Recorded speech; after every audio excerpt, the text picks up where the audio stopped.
Hello everyone. Ma'am D Yadav और आप देख रहे हैं सूर्योदय सक्सेस पॉइंट। आज की इस कक्षा में हम सॉल्व करेंगे कक्षा 8 की जो गणित की कार्य पुस्तिका है। कक्षा 8 की गणित की कार्य पुस्तिका का आकलन नंबर 14। तो चलिए स्टार्ट करते हैं। पहला है घातांक रूप -1 की घात 7 का मान होगा। तो ध्यान रखना इसका जो मान होगा वो -1 होगा। कितना होगा?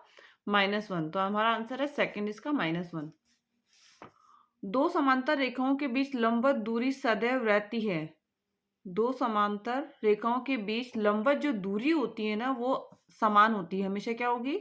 समान ही होगी। नेक्स्ट, रेखिक कोण युग्म के कोणों का योग सदैव होगा। कोणों का योग, तो रेखिक युग्म जो है वो होता है 180 डिग्री का। उनके कोणों का योग कितना होगा? 180 डिग्री का। कोण 90 के पूरक कोण का मान होगा। पूरक कोण पूछा है ना, तो पूरक कोण का मान होगा 0 डिग्री। क्योंकि पूरक कोणों का मतलब ही क्या होता है? पूरक कोणों का योग जो होता है ना,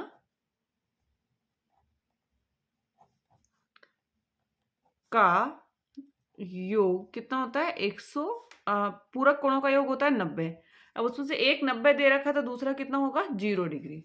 नेक्स्ट, मानक रूप में व्यक्त कीजिए। अब मानक रूप में व्यक्त करने के लिए पहली संख्या लीजिए, जैसे 3 है यहाँ पर, उसके आगे पॉइंट लगा दीजिए और फिर 4 और 3 लिखा हमने। अब 0 0 है ना, उसको लिखना नहीं, इंटू का निशान लगाइए।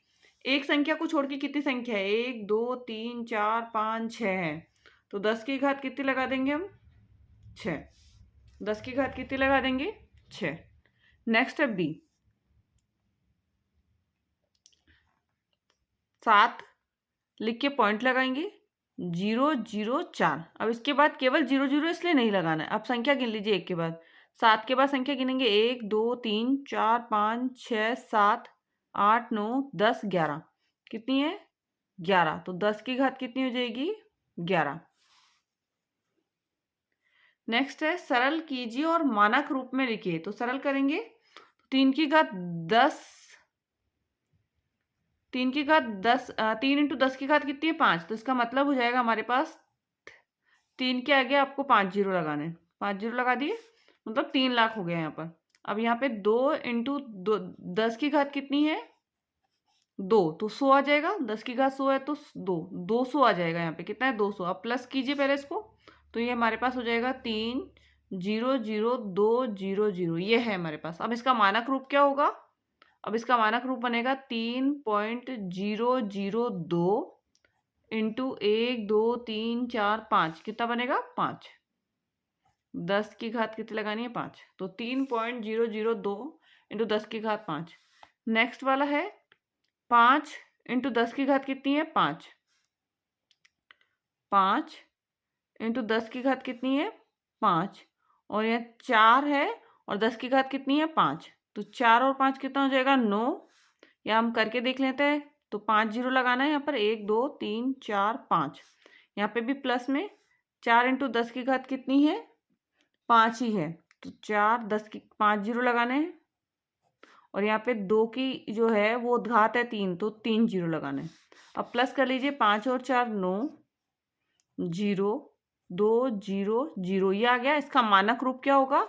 9.02 इंटू 1 2 3 4 5। 10 की घात कितनी है? 5। 10 की घात कितनी हो गई? 5। नेक्स्ट, सही विकल्प के साथ मिलान कीजिए। जिस त्रिभुज की दो भुजाएं, अब दो भुजाएं वाला जो त्रिभुज होता है वो होता है समद्विबाहु। तो यहाँ पर है समद्विबाहु त्रिभुज। प्रतिच्छेदी रेखाओं से बनने वाले कोण, प्रतिच्छेदी रेखाओं से बनने वाले कोण शीर्षाभिमुख कोण कहलाएंगे। क्या कहलाएंगे? शीर्षाभिमुख कोण। नेक्स्ट है एक रेखा जो दो रेखाओं को दो भिन्न बिंदुओं पर काटती है। एक रेखा जो दो रेखाओं को भिन्न बिंदुओं पर काटती है वो कहलाएगी तिर्यक छेदी रेखा। क्या कहलाएगी? तिर्यक छेदी रेखा। नेक्स्ट है वह त्रिभुज जिसमें एक कोण समकोण हो। एक कोण क्या हो? समकोण। तो वो त्रिभुज ही क्या कहलाएगा? समकोण त्रिभुज। क्या कहलाएगा? समकोण त्रिभुज। नेक्स्ट एंड लास्ट प्रश्न है इसका 7 नंबर। निम्नलिखित कोणों के युग्मों में से पूरक एवं संपूरक युग्मों की अलग अलग पहचान कीजिए। अब सबसे पहला पूरक। पूरक का मतलब क्या होता है, और हम यहाँ लिखेंगे समपूरक। पूरक कोणों का मतलब हो गया कि दो कोण है तो दोनों का योग कितना होना चाहिए, 90 डिग्री होना चाहिए। संपूरक है तो संपूरक का मतलब हो गया कि उनके कोणों का योग कितना होना चाहिए, 180 डिग्री। अब प्लस करके देंगे कि 45 और 45 को प्लस करेंगे तो आएगा 90, और 90 क्या हो गया, पूरक। नेक्स्ट है 135 और 45 को प्लस कर दीजिए, 5 और 5 10 का 0, हासिल 1, 3 और 1 4, 4 और 4 8, तो 1, 180 आ गया। अब 180 भी क्या है, संपूरक। अब 33 और 57 को प्लस करेंगे तो आएगा 90, तो ये क्या हो जाएगा, पूरक। पूरक। अब इन दोनों को प्लस करेंगे तो 180 आएगा, और 180 का मतलब होता है संपूरक। संपूरक। 62 और 28 को प्लस कर दीजिए, 62 और 28 को प्लस करेंगे तो कितना आएगा, 90, और 90 आएगा तो ये क्या हो गया, पूरक। नेक्स्ट 111 और 69 को प्लस करेंगे तो कितना आएगा, 180, और ये भी क्या होगा, समपूरक कोण। क्या हो जाएगा, संपूरक कोण।